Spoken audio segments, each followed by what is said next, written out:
उत्तर प्रदेश विधानसभा चुनाव के 7वें और अंतिम चरण की वोटिंग 7 मार्च को कराई जाएगी। इस दौर में 54 सीटों पर मतदान है, जिन पर 613 उम्मीदवार चुनावी मैदान में हैं। इस दौर में नक्सल प्रभावित चकिया, दुद्धी, रॉबर्ट्सगंज सीट पर भी मतदान होगा। इन सीटों पर सुबह 7 बजे से शाम 4 बजे तक मतदान होगा। इसलिए इन सीटों पर मतदान से 48 घंटे पहले शनिवार शाम 4 बजे तक ही चुनाव प्रचार हुआ। अन्य सीटों पर शाम 6 बजे तक चुनाव प्रचार हुआ। चुनाव प्रचार के अंतिम दिन बीजेपी, सपा, बसपा और कांग्रेस के दिग्गजों ने जमकर चुनाव प्रचार किया। 7वें दौर में 2 करोड़ 6 लाख मतदाता हैं। इनमें 1 करोड़ 10 लाख पुरुष और 96 लाख महिला मतदाता है। ये मतदाता 613 उम्मीदवारों की किस्मत का फैसला करेंगे। अब ये मतदाता 613 उम्मीदवारों की किस्मत का फैसला करेंगे। और देखिए, अंतिम दौर का मतदान ये रहेगा। उसके बाद सबकी निगाहें 10 मार्च पर टिक जाएगी, जब परिणाम सामने आएगा। तो वहीं यूपी विधानसभा चुनाव में पश्चिम से चलकर अब पूर्वांचल की बारी है, तो अंतिम दौर का मतदान यहीं पर है। ऐसे में यही वो द्वार है जिसे पार करने के लिए छोटे से लेकर बड़े दल दम लगाए पड़े हैं, क्योंकि इसी से उनका कद तय होना है और राजनीतिक हैसियत का आकलन होगा। अपना दल एस की अनुप्रिया पटेल हो या सुभाषपा के अध्यक्ष ओम प्रकाश राजभर, उनका कद भी यही चरण तय करेगा। अब इसी पर बातचीत के लिए हमारे साथ UP news editor Gyanendra Shukla ji हमारे साथ जुड़ चुके हैं। ज्ञानेंद्र जी, देखिए, अंतिम दौर का मतदान जरूर है, पर काफी अहम इसे माना जा रहा है और यही बताया जा रहा है कि जो दिग्गजों की साख जो दांव पर लगी हुई है इस दौर के दौरान, यही उनका कद भी तय करेगी। बिल्कुल, निश्चित तौर से वाराणसी चूंकि फोकस पॉइंट है इस चरण का, लेकिन जो 9 जिले हैं उसमें आजमगढ़, मऊ, जौनपुर, गाजीपुर, चंदौली, मिर्जापुर, भदोही और सोनभद्र भी शामिल हैं। और आपको बता दूं कि 2017 के चुनावों में बीजेपी ने इनमें से जो 54 सीटें हैं, इनमें से 36 सीटें अपने सहयोगियों के साथ मिलकर जीती। इसमें से बीजेपी को 29 मिली थी और अपना दल एस यानी अनुप्रिया पटेल की जो पार्टी थी उसको 4 और सुभाषपा यानी ओम प्रकाश राजभर की पार्टी को 3 सीटें मिली थी। लेकिन इस बार सुभाषपा, ओम प्रकाश राजभर समाजवादी पार्टी के साथ गठबंधन है और बीजेपी के खिलाफ ताल ठोक रहे हैं।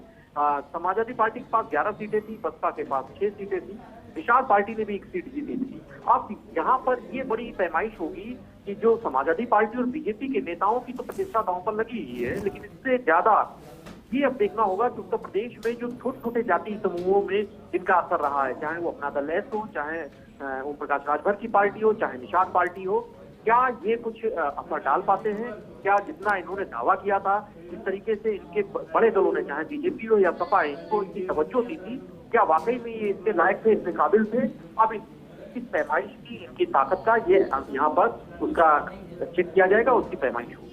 बिल्कुल ज्ञानेंद्र जी, मुझे भी लगता है कि जैसे पिछली बार के चुनाव को लेकर कहा गया कि मोदी लहर का बहुत ज्यादा इम्पैक्ट उसमें देखने को मिला, बीजेपी की एक बहुत अच्छी छवि थी और यही वजह कि एक प्रचंड बहुमत के साथ बीजेपी जीती और ओम प्रकाश राजभर भी उस दौरान उनके साथ थे। पर अब इस बार के चुनाव में वो बीजेपी की जगह सपा के साथ है, सपा के साथ उन्होंने गठबंधन किया, तो ऐसे में उनके दावों की पोल भी यही दौर का मतदान तय करेगा, क्योंकि कहा यही जाता है कि उनका पूरा वोट बैंक इसी वाले चरण के मतदान के दौरान देखने को मिलेगा। बिल्कुल, इसी चरण में देखने को मिलेगा और इस बार इसीलिए सबसे ज्यादा यहाँ पर जो चुनावी मैदान में है उसमें भी यही इस पार्टियों के ज्यादातर लोग हैं, जो सहयोगी दल हैं, वो यहाँ पर है। यहाँ पर मैं आपको बता दूं कि भाजपा के एक एनडीए का जो बिहार में एक दल है, जेडीयू, मुख्यमंत्री है नीतीश कुमार जिनकी पार्टी से, उसके भी प्रत्याशी यहाँ पर हैं। हालांकि वो बीजेपी के साथ गठबंधन नहीं है, लेकिन उनका भी दावा है कि उत्तर प्रदेश में उसकी बड़ी पकड़ है। तो यहाँ पर तमाम जो सीटें हैं उसमें वीआईपी पार्टी भी है जो वहाँ पर बिहार में साथ में है, लेकिन यहाँ पर निषाद पार्टियों में, निषाद जाति में उसका बड़ा उनका कहना है कि उसका प्रभाव है, तो उसके भी प्रभाव की एक यहाँ पर परीक्षा होगी इस चरण में। चलिए ज्ञानेंद्र जी, बहुत बहुत शुक्रिया आपका हमारे साथ जुड़ने के लिए, पूरी बातचीत के लिए। अब इसी खबर पर हमारे साथ दिल्ली न्यूज एडिटर अदिति नागर हमारे साथ जुड़ चुके हैं। अदिति, देखिए, आप खुद वाराणसी में थे, वहां के रंग भी आपने दिखाए और ये भी बताया कि क्या मिजाज है वाराणसी का, पर उम्मीद यही है कि आपने पूरे यूपी का चुनावी माहौल भांप लिया होगा उस दौरान। ये वाराणसी कितना महत्वपूर्ण है या फिर ये आखिरी चरण कितना महत्वपूर्ण है, ये अंदाजा आप 4 बातों से लगा सकते हैं। पहला कि नरेंद्र मोदी डटे रहे, आखिरी के 2 से 3 दिन वो वाराणसी में रहे, सड़कों पे निकले, चाय पी, छड़ी पर जाकर लोगों से मिले, अभिवादन स्वीकार किया, सबका स्वागत किया, सबका स्वागत किया, तमाम चीजें आपने तस्वीरें देखी। रात को 11:30 बजे वो अपने घाट देखने पर वो कुछ दिनों पहले आए थे तो वो सिटी स्टेशन पहुंच गए थे, तो तमाम चीजें हमने देखने को मिली। उसके अलावा प्रियंका गांधी वहाँ कैंप करी रही 3 दिन, राहुल गांधी आखिरी दिन आए, उसके अलावा ममता बनर्जी वहाँ रही, अखिलेश यादव का रोड शो हुआ। आप देखें कि जितने भी दल थे उन्होंने सबने अपनी ताकतें झोंक दी और सबके जो निगाह है वो सत्ता पे तो जरूर थी, पर सबके कारण अपने अलग अलग थे। बेहद महत्वपूर्ण आखिरी चरण है।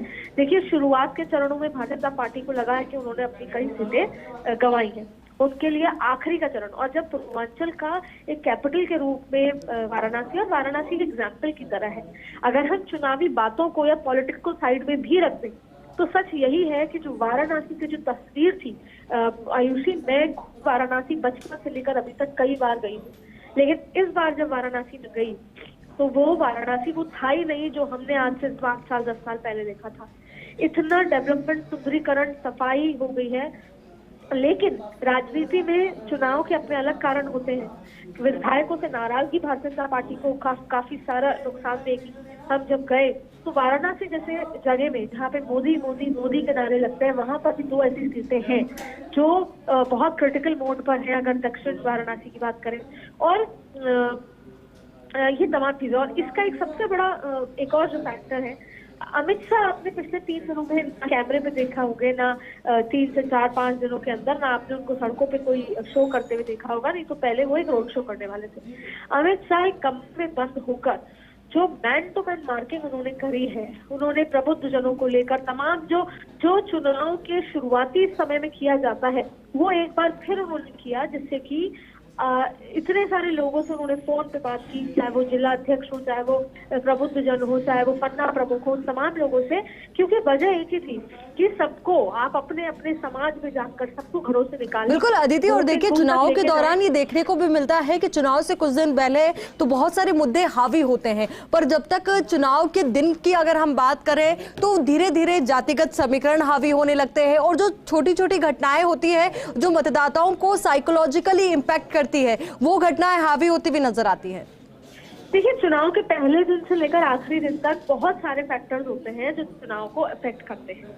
पुराने 5 साल में विधायकों से कैसा रहा जनता का संबंध, उसके अलावा जो खुद पार्टी रही उसमें जो, जैसे लखनऊ में योगी वर्सेस दिल्ली का कैसा संबंध रहा, उसके अलावा योगी वर्सेस विधायकों का कैसा संबंध रहा, फिर सरकार ने सड़कें कितनी बनाई, और हमने यहाँ तक भी बात करी लोगों से जब उन्होंने कहा कि हमको मुफ्त अनाज इतना आता है कि हमारे पास अनाज बच जाता है। तो एक तरफ तो वो बात है, दूसरी तरफ कई लोगों का ये मानना था कि हमें पार्टी से कोई नाराजगी नहीं है, लेकिन हमें कुछ लोगों के व्यवहार से नाराजगी है, हमें उस तरह का सम्मान नहीं मिलता। बहुत फैक्टर है, लेकिन आखिरी के 2 दिनों में वोटर का मन क्या कह रहा होता है, आखिरी के 2 दिनों में वोटर के दिमाग पर क्या हावी होता है, वो बहुत महत्वपूर्ण होता है। और यही वजह होती है कि जब जिस भी चरण का चुनाव होता है उसमें उस जगह आखिरी के 2 दिन पार्टी ताकत छोड़ देती है अपने व्यवहार या जनता तक जो अप्रोच करती है, क्योंकि आखिरी के 2 दिन में महिलाएं हुई, युवा हुए और बुजुर्ग हुए, वो सब फिर वो बातें सोचते हैं कि हमारा आखिरी के 2 दिन में क्या मूड है, जो हम वोटिंग बूथ तक जाएंगे तो हम कौन पार्टी हम पे हावी होती है, कौन सी बातें, कौन से काम हम पे हावी होते हैं।